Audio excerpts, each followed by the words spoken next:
Irmãos, hoje nosso tema é amor e sexo, como um dos subtemas que nós temos tratado todas as quintas-feiras nesse mês de maio, como sendo um mês da família, temos tratado desses temas, tá? Os temas acabam se interligando, a gente vai acabar fazendo referências, tá? Uma vez ou outra. Na semana passada, o nosso tema foi o que Deus uniu, com base lá em Mateus, no capítulo 19, do verso 3 ao 8, lembra? A nossa ênfase lá foi que essa união ela é construída, né? Que Deus nos dá a graça de construir, não é um pacote mágico que cai do céu, mas Deus nos dá a graça de construindo deixarão de ser, não são mais agora dois, mas são agora uma só carne. E essa uma só carne é construída, né? Na relação aí entre o marido e a mulher. O nosso tema da semana que vem será filhos e finanças.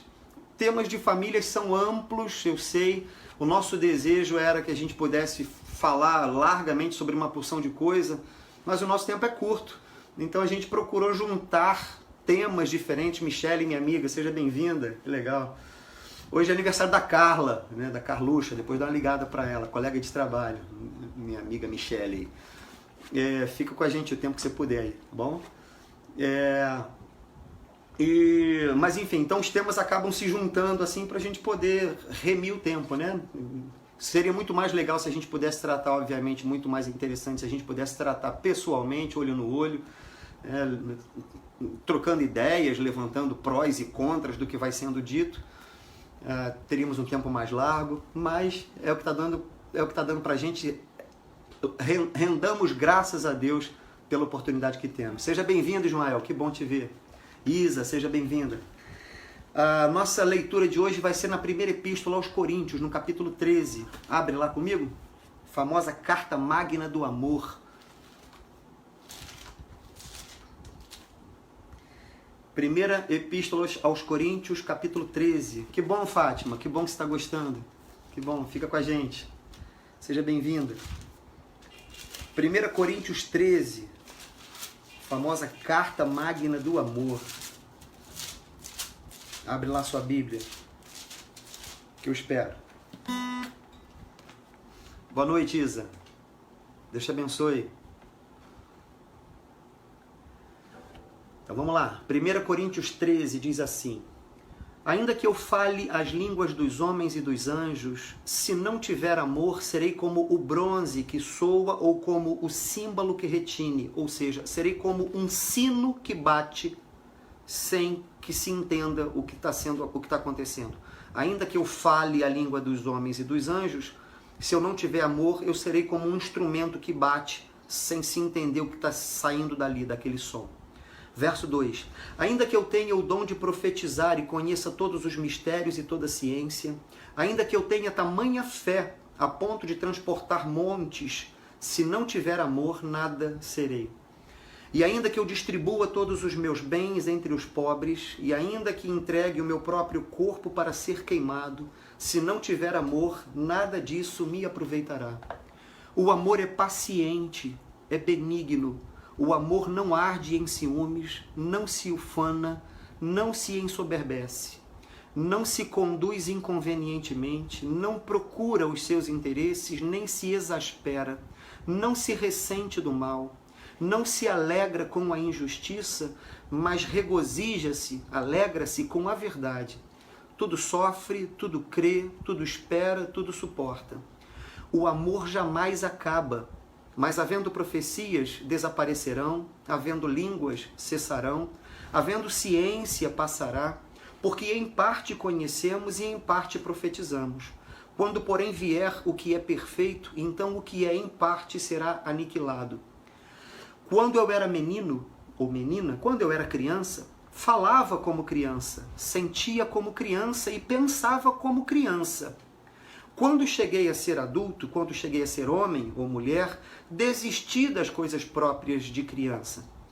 Porque agora nós vemos como em espelho, obscuramente. Mas um dia, então veremos face a face. Agora conheço em parte, então conhecerei como também sou conhecido. Agora, pois, permanecem a fé, a esperança e o amor. Estes três, porém o maior destes é o amor. Vamos orar. Pai amado, a Tua palavra é a luz para o nosso caminho e a lâmpada para os nossos pés. A Tua palavra é no que temos o nosso prazer. A Tua palavra é o alimento da nossa alma, é a sede no deserto que nos cerca. A Tua palavra é a fonte de águas vivas, é o oásis no deserto que nos cerca. Fala, Senhor, aos nossos corações, sacia a nossa sede, sacia a nossa fome, fome do Senhor, fome da Tua palavra. Senhor, em nome de Jesus, que ao meditarmos na Tua palavra, ouçamos a Tua voz, sintamos a Tua presença doce, o Teu Espírito tocando em nossos corações, movendo as nossas vidas, nos aproximando de Ti, nos corrigindo, nos consolando, nos confortando, nos animando, nos alegrando na Tua presença. Senhor nosso e Rei nosso, nós oramos em nome de Jesus, o Teu Filho, nosso Salvador. Amém. Gente, a gente se propôs a falar hoje então sobre amor e sexo, mas a gente vai começar pela segunda palavra, tá bom? Então a gente vai começar falando de sexo e vai avançar para falar de amor. Na verdade, a gente vai falar de sexo também como uma forma de amor. Para a gente já começar, né, já na introdução aqui. No nosso idioma português, a gente usa a palavra amor para muitas coisas. Amor, inclusive, é muitas vezes banalizado, né? O amor é tão banal, você diz, eu amo meu filho, eu amo minha esposa, eu amo cachorro, eu amo picolé de limão, quer dizer, tudo por algo que você tem algum afeto que seja, a gente já chama isso de amor. Eu amo viajar, eu amo meu time de futebol, tudo isso a gente chama de amor. O que é amor? Essa palavrinha de luxo, olha, uma palavrinha de luxo que muitas vezes não quer dizer nada, que acaba ficando banalizada, não porque ela não tenha valor, mas por conta de o seu uso, né, comum e indiscriminado, muitas vezes deixá-la sem valor. Vamos começar com um poeminha da Adélia Prado, em que ela vai... A Adélia Prado é uma poetisa mineira, de cidade de Divinópolis, que perdeu a mãe muito cedo, né? Eu acho que eu cheguei a falar dela na semana passada, eu acho que eu cheguei a falar dela no domingo, né? Na pregação de domingo, falei que esse poema estaria hoje aqui. Portanto, estou sendo repetitivo, mas avisei antes que esse poema da Adélia Prado ia estar na nossa conversa de hoje. Porque esse poema é muito bonito e ela no final conclui exatamente isso, né? Essa palavrinha de luxo, a minha mãe nem me falou disso. Olha lá, o poema diz assim: minha mãe achava estudo a coisa mais fina do mundo. Não é. A coisa mais fina do mundo é o sentimento. Naquele dia, de noite, o pai fazendo serão até tarde. Ela me disse, coitado, até essa hora no trabalho pesado. Separou o pão, o café e colocou o tacho com água em cima do fogo e fomos dormir. E ela não me falou em amor, essa palavrinha de luxo. É uma crítica que ela faz, né? Obviamente, dentro desse contexto que a gente... Vamos fazer aqui o que o Mário Quintana falou que não é para fazer, Mário Quintana falou que não é para interpretar um poema, mas a gente vai desobedecer o Quintana aqui e a gente vai interpretar um pouquinho. O que ela está dizendo é, olha, nem precisa, né? Minha mãe nem precisou falar para mim de amor. Eu vi o amor em cada gesto. Eu vi o amor no pai que vai se esforçar para trazer um sustento para dentro de casa. Eu vi o amor na minha mãe, que compadecida do meu pai, que estava fazendo serão até tarde, separou pão, café e colocou o tacho com água em cima do fogo. Pensa em fogão a lenha, tá, gente? Pensa numa casa mineira, interiorana, aí de pelo menos 75 anos atrás, né? Então é disso que ela está falando. Só que veja, minha mãe achava estudo a coisa mais fina do mundo. Não é. A coisa mais fina do mundo é o sentimento. Naquele dia de noite, o pai fazendo serão até tarde, ela me disse, coitado, até essa hora no trabalho pesado. Separou o pão, o café e colocou o tacho com água em cima do fogo e fomos dormir. E ela não me falou em amor, essa palavrinha de luxo. Não precisava falar de amor, né? O que ela tinha separado ali, pão, café, não era pão e café, né, gente? O que tinha ali? Ele estava cheio de afeto, né? O que tinha ali era afeto, o que tinha ali era amor. O sujeito, quando voltasse para casa lá, ele não ia se alimentar só de pão, ele ia se alimentar de amor. Poxa, deixaram amor para mim aqui em cima da minha mesa, né? Adélia, lindo, né, Isis? A Adélia é linda, né? Vamos no outro poeminha de Adélia Prado, então? Esse é bom para casais, para que os casais participem um da vida do outro. O poema fala disso. O poema diz assim: há mulheres que dizem, meu marido se quiser pescar, pesque, mas que limpe os peixes. Eu não.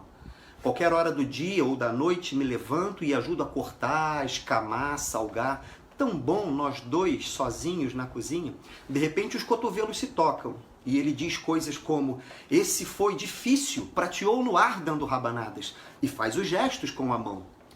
O silêncio de quando nos vimos pela primeira vez percorre a cozinha como um rio profundo.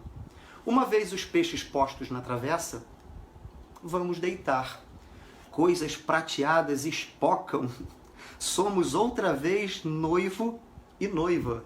Ou seja, o que ela está falando, mais uma vez desobedecendo o Quintana, o que ela está falando é participa da vida do cônjuge, participa um da vida do outro. O que ela está dizendo é: meu marido se foi pescar, tem mulheres que dizem, quer pescar, pesca, mas que limpe os peixes. Eu não, eu quero participar da vida dele, eu quero participar da vida dela. É tão bom, coisas maravilhosas acontecem, somos outra vez noivo e noiva quando a gente participa mais um da vida do outro. É isso que ela quer dizer. A gente começa então com esses dois poeminhas de amor, mas a gente vai começar mesmo agora falando de sexo, tá bom? A gente vai abrir a palavra de Deus lá em Gênesis, no capítulo 1, a gente vai ler do verso 26 ao verso 28. Aquela expressão que eu já adianto aqui, famosa, sede, essa vai ser a nossa ênfase, tá? Sede fecundos e multiplicai. Vamos abrir lá em Gênesis, no capítulo 1, primeiro livro da Bíblia, primeira página provavelmente da sua Bíblia. Na minha Bíblia é a primeira página, né? A primeira página, as primeiras páginas são as edições e tal, mas é a primeira página, é a primeira folha, na minha Bíblia é a segunda página. Então vamos lá, Gênesis 1, do verso 26 ao 28. Podemos? Todos acharam? Gênesis 1, de 26 a 28. Também disse Deus, façamos o homem à nossa imagem, conforme a nossa semelhança, tenha ele domínio sobre os peixes do mar, sobre as aves dos céus, sobre os animais domésticos, sobre toda a terra e sobre todos os répteis que rastejam pela terra. Criou Deus, pois, o homem à sua imagem, à imagem de Deus o criou. Homem e mulher os criou. E Deus os abençoou e lhes disse, sede fecundos e multiplicai-vos, enchei a terra e sujeitai-a. Daí, a teologia não de agora, mas a própria teologia rabínica já dos judeus, tem um rabino chamado Newton Bonder, que tem um livrinho chamado A Alma Imoral, que vale a pena ler. Ele faz uma reflexão, é um rabino contemporâneo, né? O Newton Bonder é até famoso aí. E ele tem um livrinho chamado Alma Imoral. Ele trabalha inclusive esse tema que não é dele. Eu não estou trazendo isso porque foi ele que disse. Eu estou trazendo ele porque é mais alguém a corroborar, a ecoar esse conceito. Que conceito? Deus nos criou seres sexuados. É óbvio que o sexo dentro de nós é uma força variada, ou seja, uns têm mais essa força, outros têm menos. Ao longo do tempo, essas coisas são preservadas ou são menos preservadas, mas Deus colocou na nossa constituição humana, na constituição do nosso ser, a sexualidade. Sede fecundos e multiplicai. Então, creia você lá que Gênesis é literal, ou que Gênesis é didático, é uma narrativa didática. Bom, eu creio na literalidade lá de Gênesis. Mas seja lá você, fique à vontade para ver como você vê, seja lá apenas pelo ensino, ou seja, pela literalidade, o ensino está lá. O que Deus falou foi, seja fecundo e multiplicar. E a gente carrega essa força dentro de nós, essa força da fecundidade, essa força da sexualidade, essa força do sexo. Essa força, portanto, muitas vezes é o que move a gente. Eu não vou entrar muito nesse tema, claro que dessa seara da psicanálise eu entendo quase nada, mas a gente sabe que muitos estudos de muitos psicanalistas tratam aí da chamada pulsão sexual como essa força vital dentro do ser humano, por conta da qual, ou seja, por conta dessa força vital, ele faz as coisas que faz. Ainda que não seja sexo, ainda que seja o casto, sabe? A pessoa que se dedica à castidade, que efetivamente não tem relações. mas às vezes é um grande empreendedor, às vezes é um grande benfeitor da humanidade. A psicanálise vai dizer, olha, é por causa dessa pulsão sexual que ele tem dentro dele, é por causa dessa força vital que ele tem dentro dele. A teologia vai dizer, olha, é por causa dessa força que Deus colocou dentro dele. Sede fecundos e multiplicai. O ser humano tem essa necessidade de multiplicar. E óbvio que quando eu estou falando isso, eu sei, estou reconhecendo que nós somos diferentes. Uns têm mais, outros têm menos, coisas que nos cercam, o que vivemos nos abalam. Nós não somos iguais, nós não somos robôs. O nosso Deus é criativo e nos fez diferentes uns dos outros, inclusive na carga dessa força, na carga dessa pulsão. Mas o que eu estou querendo colocar como princípio é que a força do sexo está dentro de nós. Tenha sido eu lá preciso nas análises psicanalíticas aí ou não, creio mesmo que não é minha praia, mas o que trago da palavra de Deus para nós com essa expressão é: Deus colocou dentro de mim o elemento sexo, né? A sexualidade. Mas a gente é ser humano que tropeçou, gente, né? Em Gênesis 3, olha o que a gente encontra em Gênesis 3. Em Gênesis 3 a gente encontra a queda do homem. Então se nós lemos Gênesis 1, em que tudo era perfeito, tudo era bom, olha a conclusão de Gênesis 1. Olha a conclusão de Gênesis 1. Gênesis 1 se conclui lá no verso 31. Diz assim, ó: viu Deus tudo quanto fizera, e eis que era muito bom. Houve tarde e manhã, o sexto dia. Viu Deus tudo que fizera e Deus percebeu que era tudo bom. Mas no capítulo 3 de Gênesis, o ser humano conheceu a queda. O ser humano conheceu a desobediência, né, diante de Deus. E qual foi a desobediência lá? Não vai comer da árvore que está no jardim. A desobediência lá não foi o sexo. A desobediência lá foi: Deus disse que vocês podem comer de todas as árvores que estão no jardim. Não podem comer daquela que está no centro do jardim. Mas a tentação chegou lá, né? A serpente chegou lá e falou assim: não, vocês podem comer sim. Vocês estão entendendo errado ou Deus falou errado. É porque ele sabe. Olha que tentação, gente. É porque ele sabe. A gente pode tratar dessa mesma passagem na semana que vem, né? Que falar sobre finanças, né? As tentações que o dinheiro traz pra gente. É porque ele sabe que no dia que vocês comerem da árvore que está no centro do jardim, vocês vão ser iguais a ele, conhecedores do bem e do mal. Ah, é? Foi essa a resposta da mulher e, consequentemente, do homem, né? A narrativa é com a mulher, mas óbvio que os dois ecoaram da mesma maneira. Ah, é isso? É, porque ele sabe que vocês vão ser iguais a ele, conhecedores do bem e do mal. Ah, se é assim, a gente quer. E aí eles desobedecem a Deus e comem lá da árvore, da única árvore que havia dito Deus: não comerás. E por que Deus fez isso? Caprichoso? Não. Porque Ele quer de mim e de você um culto racional. Ele quer uma obediência. Nós somos diferentes dos pardais. Nós somos diferentes dos leopardos, das onças, dos cachorros. Deus se relaciona conosco também de uma maneira racional. Não é assim que a gente viu no verso 26 de Gênesis 1? Façamos o homem à nossa imagem, conforme a nossa semelhança. Diferentemente dos bichos, nós somos feitos aí, não é uma imagem e semelhança no sentido de forma, né, de mão, mas no sentido de razão, no sentido de relação, de relacionamento, de afeto, de nos aproximarmos de Deus assim de maneira também racional. Por conta da queda em Gênesis 3, eu quero te convidar a abrir a palavra de Deus em Gênesis 4:7, porque ali tem uma palavra dita para Caim que é muito forte. Então, Gênesis 4:7, abre lá comigo. Então, passamos por Gênesis 1, Deus nos criou com essa, entre outros elementos, com essa pulsão, com essa força sexual. Mas em Gênesis 4:7, logo nas 2 páginas adiante, Deus diz assim para Caim. Caim não tinha matado Abel ainda. E consequentemente diz a nós também. Porque esse princípio nós carregamos. Qual o princípio? Esse que a gente vai dizer agora. Ó. O seu desejo será contra ti. A ti cabe dominá-lo. A ti cumpre dominá-lo. O seu desejo será contra ti, mas a ti cumpre dominá-lo. Portanto, o que a gente está querendo dizer é que se o sexo é uma força... O sexo é uma força vital, preciosa, bênção de Deus dentro de nós, mas como tudo em nós está corrompido, né, chamada depravação total do homem, doutrina reformada, calvinista, protestante, o ser humano é totalmente deformado no seu caráter, e a depravação aí não é depravação só sexual, não, corrupção total do ser humano, né? Nosso coração é corrompido.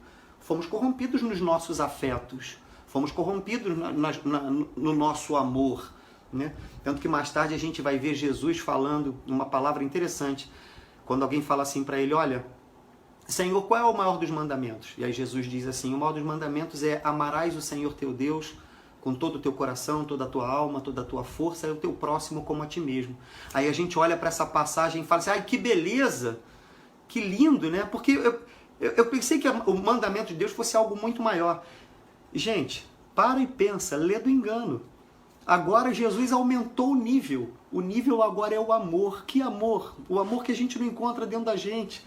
A gente se engana se a gente pensa que tem esse amor que Jesus falou. Estou dizendo isso porque o Antigo Testamento era cheio de regras, preceitos, normas, leis. Aí Jesus vem no Novo Testamento e em conversa com alguém, com um fariseu, diz, olha, o resumo de todos os mandamentos de Deus é esse. Amarás o Senhor teu Deus com todo o teu coração, toda a tua alma, toda a tua força e ao teu próximo como a ti mesmo. Aí a gente olha para aquilo e diz, se é assim tá fácil. Tá fácil não, gente, tá difícil. É muito mais fácil cumprir ritual, é muito mais fácil cumprir rito, até mesmo fazer o bem, na condição de rito. Até mesmo dar esmola, até mesmo ajudar o necessitado. Por isso que a gente abriu nosso estudo hoje com 1 Coríntios 13, lembra lá? O que diz lá no verso 3 da primeira epístola aos Coríntios 13? Olha, ainda que eu venda todos os meus bens e doe aos pobres, ainda que eu entregue o meu corpo para ser queimado em favor de outros, ainda assim, se não tiver amor, eu nada serei. O que ele está querendo dizer lá, gente? O que ele está querendo dizer é que a gente é capaz das atitudes mais nobres vistas diante da sociedade, sem que seja necessariamente por amor. Entende? O que ele está querendo dizer é isso. A gente é capaz das atitudes mais nobres sem que sejam essas atitudes decorrentes necessariamente do amor. Ainda que eu venda todos os meus bens e distribua o meu dinheiro a todos os pobres e entregue meu corpo para o sacrifício, para ser queimado por outro, ainda assim é possível que isso aconteça por conta de outras motivações. Porque eu quero aparecer, porque eu quero os aplausos, porque eu quero que me vejam, ou porque eu não quero que ninguém me veja, mas é porque eu tenho dentro de mim uma culpa, eu carrego dentro de mim uma culpa, e vejo nesses atos a maneira de atenuar, de compensar a minha culpa.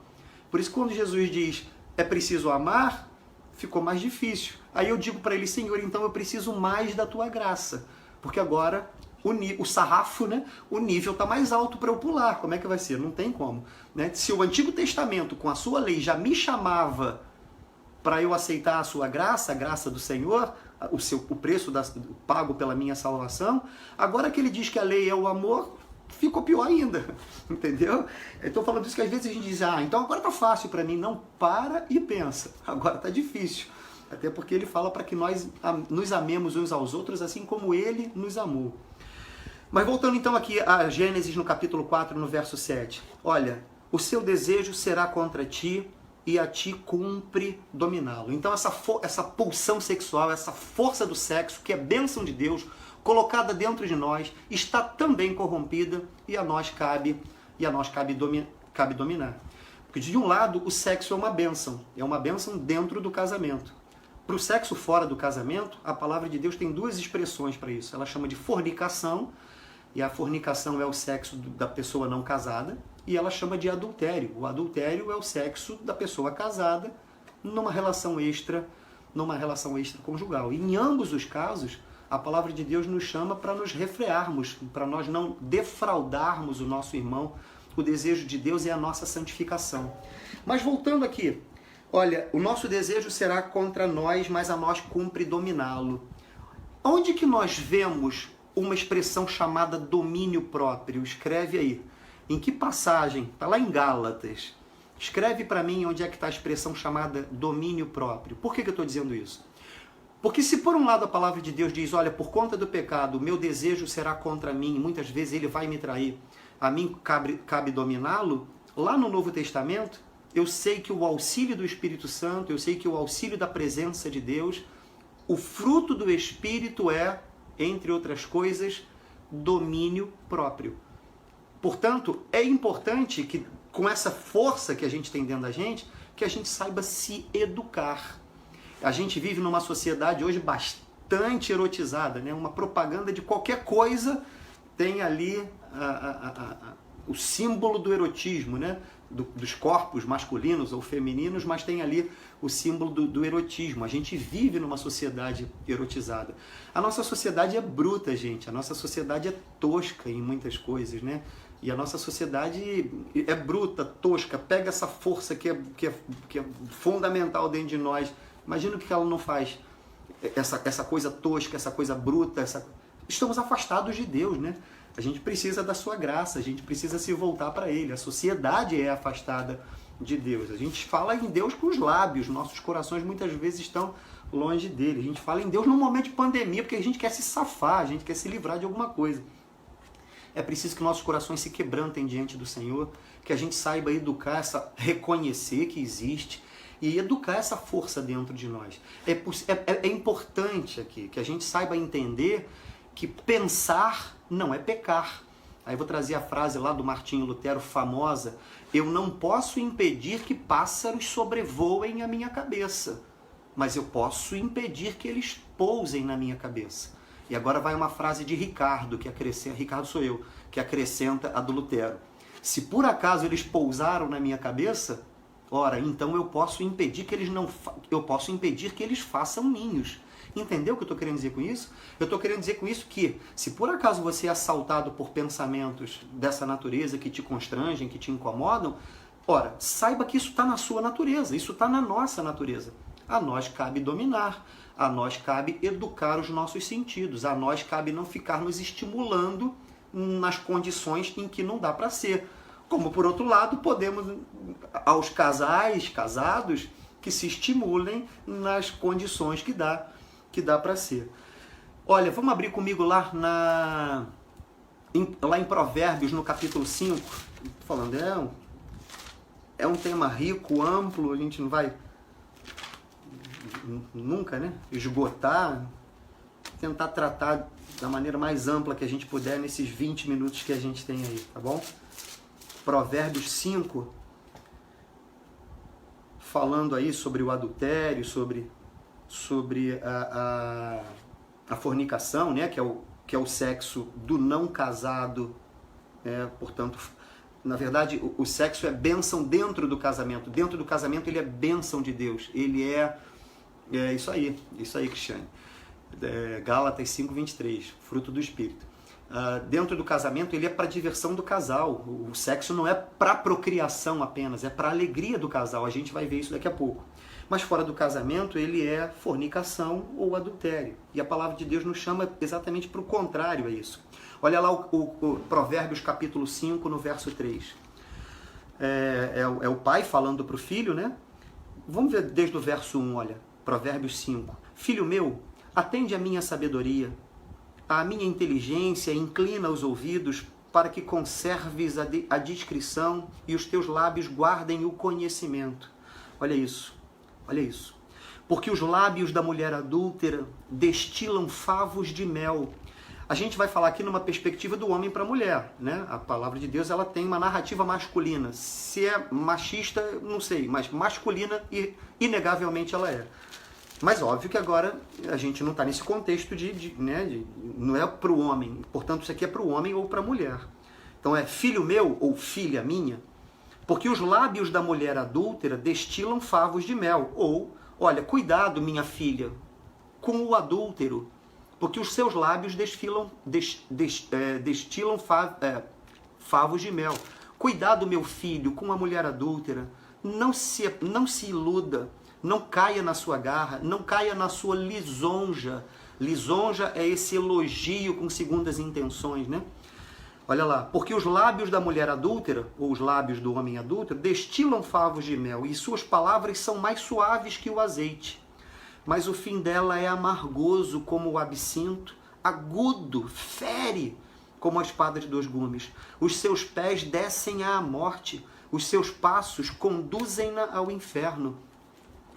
Ou seja, resistamos à tentação de dar de dar o valor do seu corpo, né, para essa condição.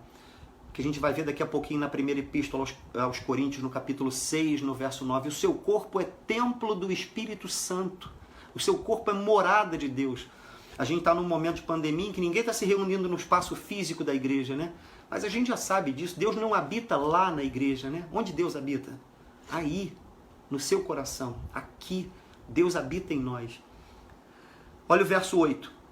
Do capítulo 5 de Provérbios. Afasta o teu caminho da mulher adúltera e não te aproximes da porta de sua casa. Está falando isso mesmo? Não, nem se aproxima. Corre disso. Né? Corre disso. Ele não está tentando falar, tenta convencer. Não, corre disso. Tem coisa para o que a palavra de Deus nos diz, vai lá e enfrenta. E tem coisa do que a palavra de Deus nos diz, Ricardo, corre. Não dá mais um passo, não brinca de dar mais um passo, não brinca de dar mais um elogio, não brinca de dar mais um coraçãozinho. Estou falando isso que hoje em dia nós estamos na época dos zaps e das redes sociais, e quantas pessoas acabam descobrindo amigos, namorados que foram da adolescência. Gente, a gente cresceu. Quando eu era menino, eu me alegrava com as coisas de menino, pensava como menino, agia como menino. Quando vinha a ser grande, deixei das coisas próprias de menino, amadureçamos. Né? O que passou, mas às vezes fica, e massageia o ego às vezes, né? Às vezes massageia o ego, e a pessoa, deixa eu ver, só ver até onde vai. Não entra nessa brincadeira, isso é inferno, isso é abismo. Não valoriza o teu casamento, valoriza o teu marido, valoriza a tua mulher. Aí vem a passagem onde a gente vai ler, olha, bebe da água da tua cisterna, entende? Se alegra com o marido da tua mocidade, se alegra com a mulher da tua mocidade, brinca de sexo com ele, brinca de sexo com ela, não dá margem para, não vai no abismo. E aí é o verso 15, olha que beleza o verso 15, o verso 15 de Provérbios 5. Bebe a água da tua própria cisterna.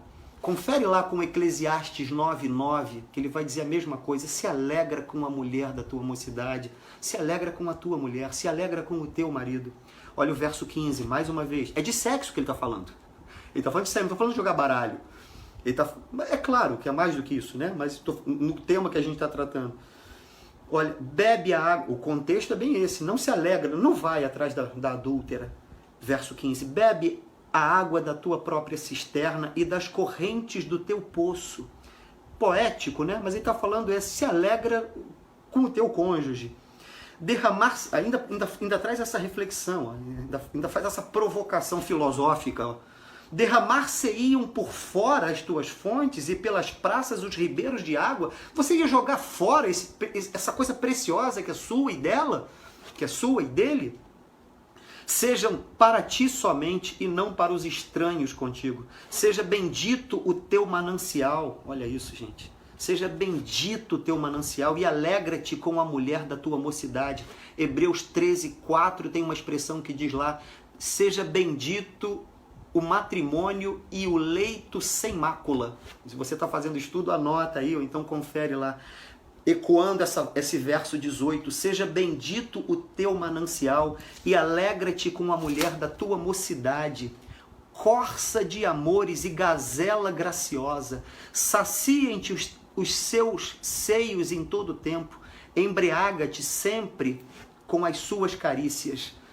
Aí ele volta no tema lá, né, da adúltera e diz assim a partir do verso 22, ó, quanto ao perverso, suas iniquidades o prenderão, e com as cordas do seu pecado será detido. Ele morrerá pela falta de disciplina e pela sua muita loucura, perdido, cambaleia. Se alegra com a tua mulher. E a gente começa a entrar agora um pouquinho também já em amor, sexo e amor. Abre comigo lá na primeira epístola aos Coríntios, no capítulo 7. Abre lá comigo, lá, vamos dar um salto lá para o Novo Testamento. Abre comigo na primeira epístola aos Coríntios, no capítulo 7. O sexo dentro do casamento. Isso é interessante, em pleno tempo que a gente está vivendo, e eu não estou falando porque a modernidade chegou, eu estou falando do tempo que a gente já teve de meditar na palavra de Deus. Eu conheço casos de pessoas que acham que o sexo é sujo, inclusive dentro do casamento, entendeu? E não é. Não é. Deus te deu a graça disso. O sexo dentro do casamento é presente para o casal mesmo. Né? O sexo não deve ser o início de uma relação. Ele deve ser o coroamento de uma relação. Eu sei que tem muitas coisas aí que vão encontrar. Ah, mas como é que eu vou. Eu não tenho que fazer um test drive antes? Eu não tenho que experimentar. Né? Desculpa a maneira até meio vulgar de ter falado, mas muitas pessoas dizem, eu não tenho que ter a experiência antes. Como é que eu vou para dentro do casamento se eu não sei se lá eu vou me afinar nessa parte sexual? Ué, e muitas outras coisas que você não sabe se vai afinar. A gente não afina sempre, a gente vai buscando a afinação. E nas finanças, tu sabe se vai afinar? E nas preferências do bairro onde vai morar, tu sabe se vai afinar? E na criação de filhos, você sabe se vai afinar? E na quantidade de filhos. Então, quantos test drive você vai querer fazer? Entende? Eu estou querendo dizer que esse argumento não é da modernidade, mas é um argumento contrário à palavra de Deus. Primeira epístola aos Coríntios, no capítulo 7, que a gente encontra. Olha lá, a partir do verso 1, 1 Coríntios 7. Quanto ao que me escreveste, é bom que o homem não toque em mulher, mas por causa da impureza, cada um tenha a sua própria esposa e cada uma o seu próprio marido. Olha os versos de 3 em diante, gente. Do 3 ao 5, olha a força disso aqui. 1 Coríntios 7, verso de 3 ao 5, olha isso. O marido conceda à esposa o que lhe é devido, e também semelhantemente a esposa ao seu marido. A mulher não tem poder sobre o seu próprio corpo, e sim o marido. Epa, palavra machista? Não. Não tem machismo onde há amor. Não tem feminismo onde há amor. Não tem machismo, sobretudo não tem machismo onde há amor. Há compreensão, há diálogo, há afeto, há companheirismo, camaradagem, mútuo incentivo. Vou lá. A mulher não tem poder sobre o seu próprio corpo, e sim o marido. E também, semelhantemente, o marido não tem poder sobre o seu próprio corpo, e sim a mulher. Não vos priveis um ao outro, ou seja, não se proíbam um ao outro, salvo... Olha quantas ressalvas agora, verso 5. Não vos priveis um ao outro, salvo talvez por mútuo consentimento, por algum tempo, para vos dedicardes à oração e novamente vos ajuntardes, para que Satanás não vos tente por causa da incontinência. Lembra do que a gente falou de Gênesis 4, 7? O teu desejo será contra ti, a ti cabe dominá-lo. Lembra que a gente falou de Gálatas 5, 23, que a Cristiane colocou aí? Ora, o fruto do Espírito é também domínio próprio. Aqui ele está falando sobre uma tal incontinência, ou seja, um não conseguir se conter. Ele está dizendo, maridos e mulheres, não se privem um ao outro, salvo por mútuo consentimento, por pouco tempo, isso para que Satanás não vos tente. A relação sexual dentro do casamento é óbvio que ela é muito importante. A relação sexual dentro do casamento é óbvio que ela deve ser recheada de diálogo, de amor. A relação sexual dentro do casamento é óbvio que ela deve ser da maturidade e da lida daquele casal. Não vale fazer comparações. A grande questão não é quantas por semana. A grande questão é se vocês se satisfazem, se compreendem, se há afeto, se há satisfação nesse sentido de se perceber também completado, né? Entende? Então a grande questão é que haja diálogo também aí, que haja diálogo inclusive para que se chegarem à conclusão de que é esse o caso, procurarem o auxílio de um profissional que ajude. Não é vergonha nenhuma isso, gente. Gente, nós somos seres humanos. Nós somos variáveis, a gente não é bicho. A gente está preocupado com a pandemia, a gente está preocupado com a conta para pagar, a gente está preocupado com o filho na escola. Então, não é vergonha, a grande questão é dialoguemos, né? Que o casal converse. Mas que o casal não carregue para dentro do casamento também esse conceito errado, né? De que o sexo é sujo. Às vezes a gente aprende com a mãe, pessoas às vezes carregam traumas assim.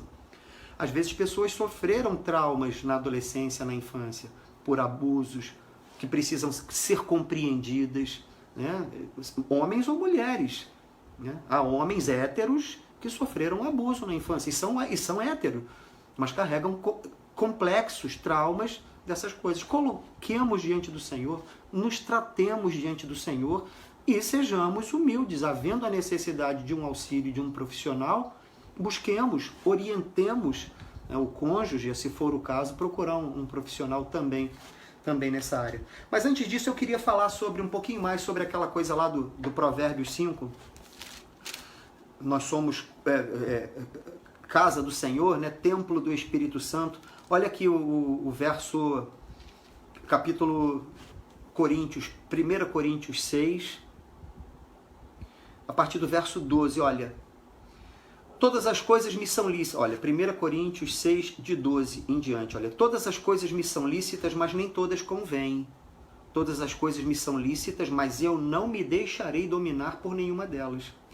Os alimentos são para o estômago e o estômago para os alimentos, mas Deus destruirá tanto estes como aqueles.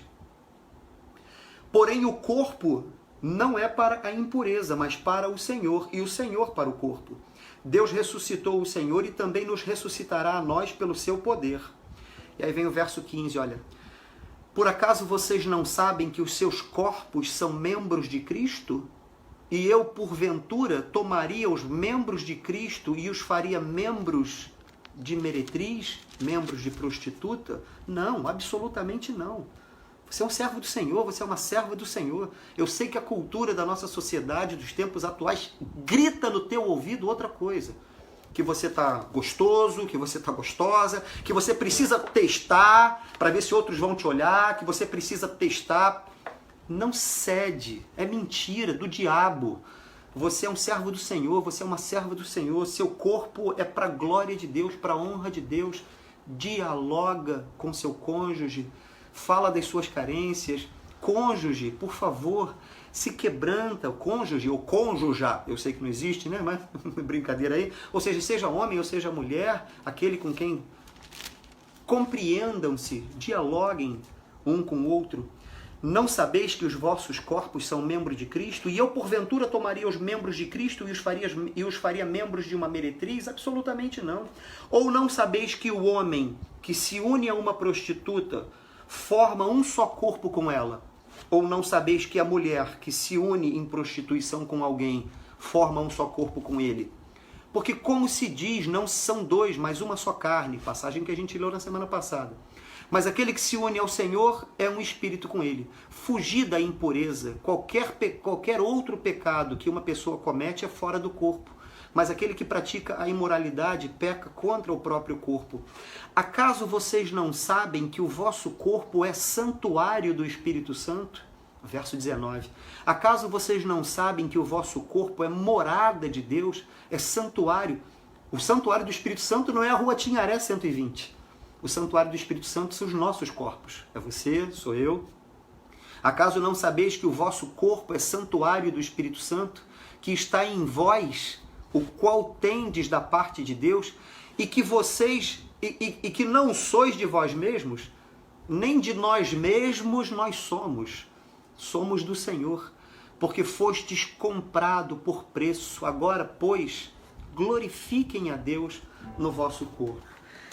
Isso que a gente tinha para falar é de sexo, né? O aspecto positivo do sexo, mas o risco também dessa força dentro de nós, colocada pelo próprio Deus, sede fecundos e multiplicai, essa pulsão dentro de nós, essa força dentro de nós, que é bênção do Senhor, mas que por conta do pecado foi maculada também, e hoje somos chamados a ter o exercício diante de Deus do domínio próprio. Então, mais uma vez, não alimenta a tua mente com pornografia, não alimenta a tua mente com erotismo, entende? Digo, da sociedade, do mundo, da vida.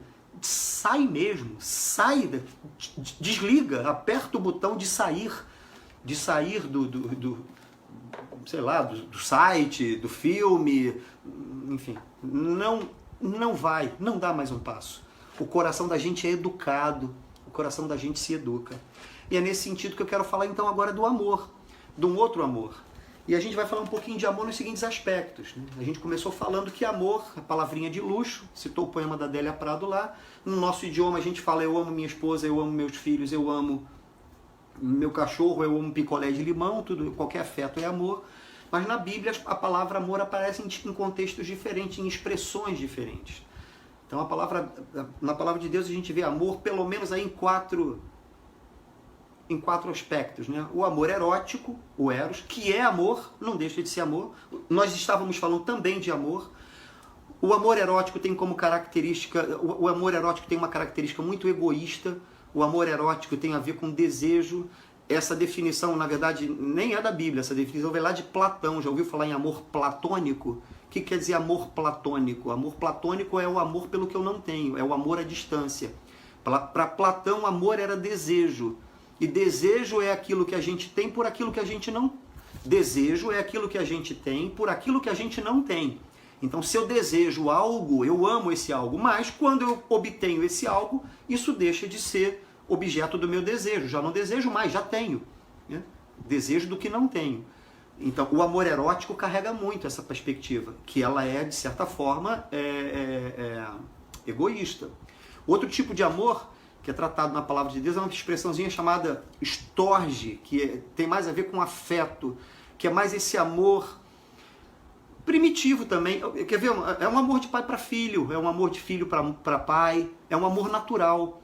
É o amor que até o bicho tem, né? O bicho cuida dos seus filhos. A pessoa diz assim, eu amo tanto os meus filhos. Ok, isso é um amor natural. O amor natural é amar o filho, que o filho ame o pai. Vinícius, meu amigo, bem-vindo. Fica com a gente aí, tempo que puder. Do filho que ama o pai. É um amor ainda meio instintivo, né?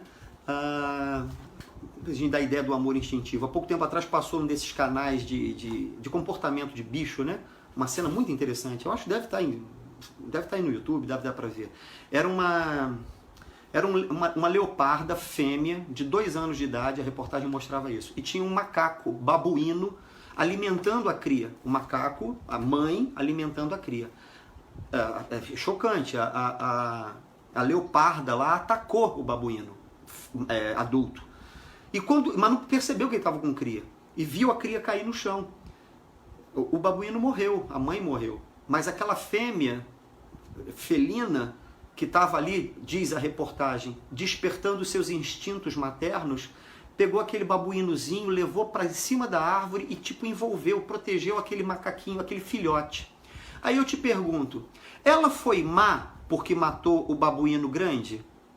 Ela não foi má, ela usou do seu instinto, ela não teve ali amor, foi instintivo. Aquilo foi para comer.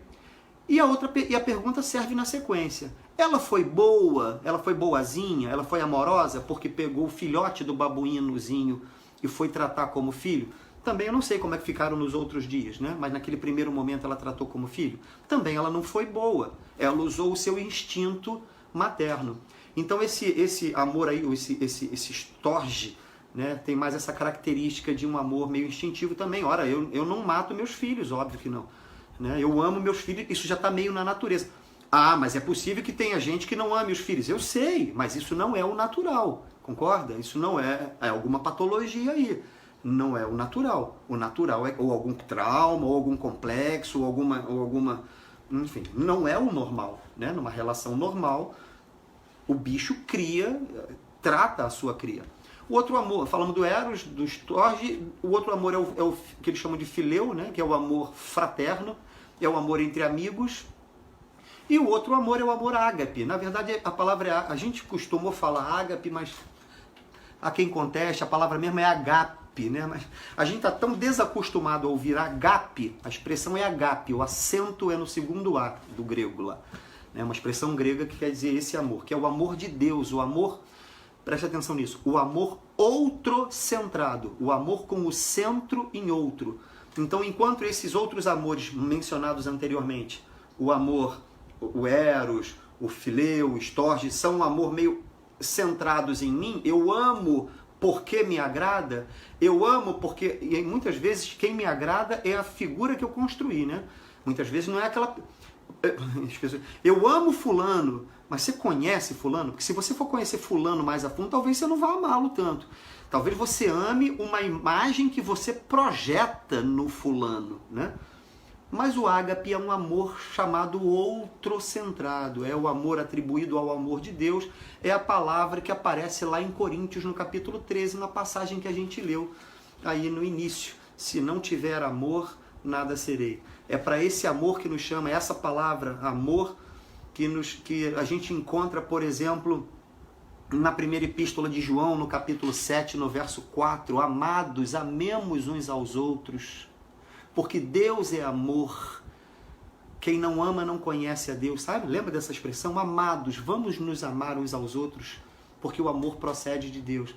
Esse amor, portanto, é um amor necessário também na relação aí da família, né? Não só agora na relação entre marido e mulher, mas na relação da família. E veja, nenhum amor aqui está sendo desprezado.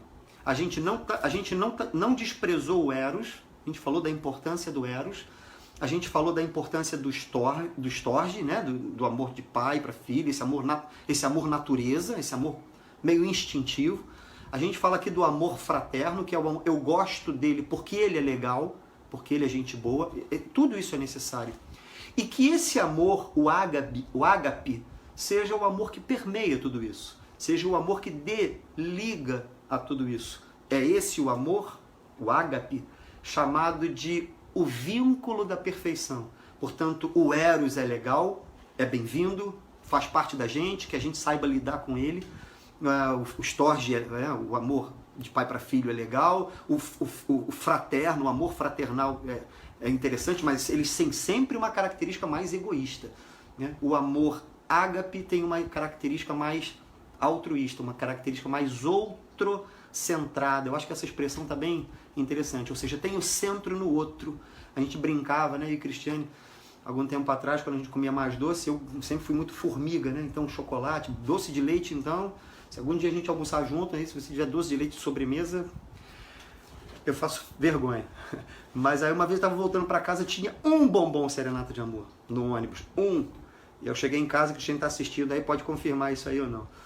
Um bombom Sonho de Valsa ou não. E eu cheguei em casa e falei, toma, come esse bombom logo, porque eu já estou praticando o ágape há muito tempo. Ou seja, já estou carregando esse bombom comigo há muito tempo, mas vai mais me alegrar ver você sorrir, o amor outro centrado. A gente encerra a nossa live aí com um poeminha também, falando da importância desse amor, né? Desse amor ágape, desse amor que permeia, desse amor que nos humaniza, entende? Para que mesmo que as coisas não estejam indo bem, para que mesmo que os meus caprichos não estejam sendo atendidos, para que quando os caprichos do meu Eros, do meu fraterno, não estejam sendo atendidos na minha relação familiar, que o ágape saiba fazer essa agape, né, gente? Vamos lá, mas eu estou falando do ágape porque é a expressão mais comum aí. A palavra verdadeira é agape. Mas é tão desconfortável para a gente ouvir agape, né? Que a gente fala ágape. Vamos continuar falando assim mesmo, então. Mas, enfim, que esse amor, que é o amor de Deus, que é o amor que nos humaniza, saiba fazer essa liga, saiba dar esse complemento aí em nós. O poema é do Moacir Sacramento, chama-se Poema à Toa. O Moacir Sacramento foi um poeta de conservatória, faleceu há pouco tempo, faleceu esse ano, mas a gente teve o prazer de conhecê-lo, de andar com ele durante um tempo. A gente, que eu digo eu, Cristiane, de interagir com ele, de visitar a casa. Não sei se alguns amigos que estão assistindo aqui já tiveram comigo também em conservatório, a gente visitando lá a casa do poeta. Bom, enfim, tem vários poemas bonitos. Na semana que vem eu vou falar um outro poema dele, tá? Que é Cultura e Sabedoria na Criação de Filhos. Mas hoje a gente fica com esse poema aqui, olha que coisa bonita lá. Eu não amo a cor dos olhos, eu amo o olhar. Eu não amo a brancura dos dentes, eu amo o sorriso. Eu não amo o desenho dos lábios, eu amo o beijo. Eu não amo a forma dos braços, eu amo o abraço. Eu não amo o alongado dos dedos, eu amo a carícia. Eu não amo o volume dos seios, eu amo o aconchego. Eu não amo as curvas das pernas, eu amo o andar. Eu não amo um monte de pelos. E nisso ele está falando da genitália. Eu não amo um monte de pelos. Eu amo o amor. E que bom não seja isso uma escultura, seja apenas um poema à toa. Porque eu não amo um corpo. Eu amo uma pessoa. Entende isso? Por quê? Porque o corpo, com o tempo, definha mesmo. O meu, o seu, dos nossos cônjuges. Se a gente não souber transformar aquele amor erótico, né, lá muitas vezes do início da relação, em amor ágape, se a gente não souber transformar o tesão A gente casa muitas vezes por tesão, né, para poder dar vazão às pulsões. E não estou falando que está errado, eu estou falando que essa muitas vezes é a pulsão e é o que se dá vazão. Eu não estou falando que isso é ruim, é um bom começo. O amor eros é um bom começo para uma relação. Achei interessante, achei bonito, achei que nossas ideias combinam, nossos papos são bons. Mas o amor mesmo, aquele amor outro-centrado, aquele amor do tipo, quero ficar contigo até o fim, uma frase que a gente brinca aqui em casa, neguinha, foi bom até aqui? Foi. Se foi, então fica, porque vai ficar melhor ainda daqui para frente. Sempre com a expectativa de que algo melhor virá. Né? A gente costuma se olhar e dizer, olha, daqui a pouco as crianças vão embora. Né? E a gente vai continuar se cuidando, se amando e se curtindo, né? Porque essa é a vida deles, irem embora. Então que no casamento a gente saiba fazer essas migrações, essas mudanças de fase, e que a gente saiba cultivar esses amores, esses diferentes amores. O eros, né? O amor instintivo, o amor fraterno pelo cônjuge. Né? Uma expressão que é legal, eu gosto muito de dizer, eu te amo, mas eu gosto de você. A pessoa gosta, não, você não está entendendo. O gostar aqui tem um peso muito forte, porque às vezes a pessoa ama a outra, mas não gosta de estar com a outra. Né? Legal é você gostar de estar com o outro, né? De gostar de estar ali com o seu cônjuge, gostar de fazer as coisas com ele. Né? Aquilo que a Adélia Prado disse, há mulheres que dizem, meu marido se quiser pescar, pesque. Eu não. Vamos lá, voltando. A Adélia Prado diz, há mulheres que dizem, meu marido se quiser pescar, pesque, mas que limpe os peixes. Eu não. Quero estar com ele. Por isso, a qualquer hora da noite, eu me levanto e ajudo a cortar, escamar, salgar. Tão bom nós dois sozinhos na cozinha, de repente os cotovelos se tocam. E ele diz coisas como, esse foi difícil, prateou no ar dando rabanadas. E faz os gestos com a mão. O silêncio de quando nos vimos pela primeira vez percorre a cozinha como um rio profundo. Uma vez os peixes postos na travessa, vamos dormir. E na nossa cama somos outra vez noivo e noiva, coisas prateadas ali espocam, ou seja, eu participo da vida dele. Né? A Adélia Prado, contando esse poema, falou que uma vez uma moça se aproximou dela e falou assim, ai, dona Adélia, gostei demais desse poema, eu queria que meu casamento tivesse um negocinho desse, alguém falasse assim. Só que tem um detalhe, eu não suporto peixe. Aí a Adélia Prado brincando, falou, mas minha filha, você bota outra coisa, bota frango. Na verdade, ela estava querendo dizer, olha, a parada não é peixe, a questão não é, se você não gosta de peixe, talvez você nem se levante, mas a questão é, participa um da vida do outro, ajuda a construir esse ágape, né? Ajuda a construir esse amor, esse tipo de afeto, né? Esse amor que torna, que dá forma, que dá amálgama, né? A tudo isso. O amor que é chamado aí de o vínculo da perfeição, né? Está em Colossenses, no capítulo 3, abre lá comigo, esse ágape, né? Também chamado do vínculo da perfeição, e que esse amor também que haja o eros, que a gente dialogue sobre isso. 3,14, acima de tudo, porém, esteja o amor, que é o vínculo da perfeição.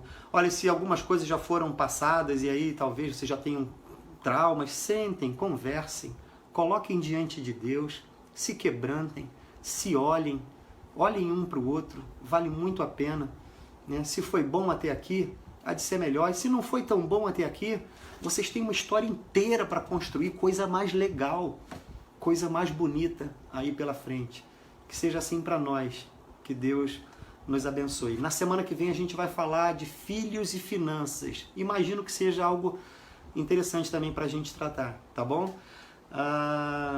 Mais uma vez, se você puder se inscrever no nosso canal lá do YouTube,